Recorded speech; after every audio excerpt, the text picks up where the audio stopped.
they went after that. In 1913, they had to have the first artisan, which was Mr. Borman.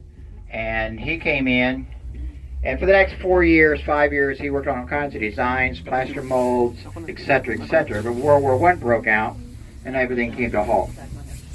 In 1923, after the war, they said, all right, it's time for you to get started. Gave him his deposit check and said, start carving. Middle of 1925, on General Lee's birthday, he decided to unveil the head of General Lee. It was a bad day for him that day because he got fired shortly after that. Let him go. He ended up out Mount Rushmore after that. The new person came in. They brought in Mr. Lucum's group.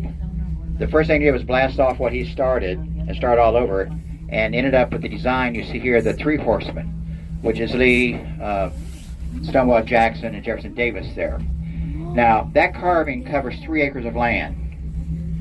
The depth of that carving is almost 50 feet deep into the rock. It's actually 42 feet, 8 inches, I think they say it was totally, but close to 50.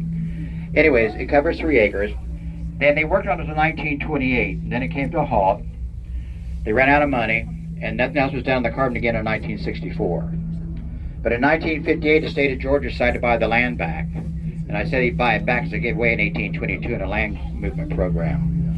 So when they did that, they had to do a couple of things to get the carving finished, but more important, put the first air tran in, which was completed in 1962 to move laborers up here, plus people start paying to go up the mountain by car. So in 64, they hired Mr. Hancock and his crew to come in to finish the carving up.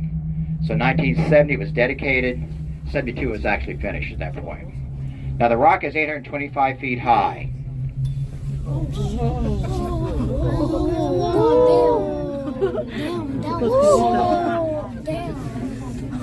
They're almost awake. It's a little more noisy than that. Anyways, it is the largest piece of granite in the entire world above ground. It's about 5.5 miles to walk around it. And when you do, you're still going to see 1/10 of it. The rest of it is 3.5 miles into the earth in there. And of course, it didn't happen overnight. It's about 300 million years from its origin to be where it's at today. But every 100,000 years, we actually grow an inch. But the erosion around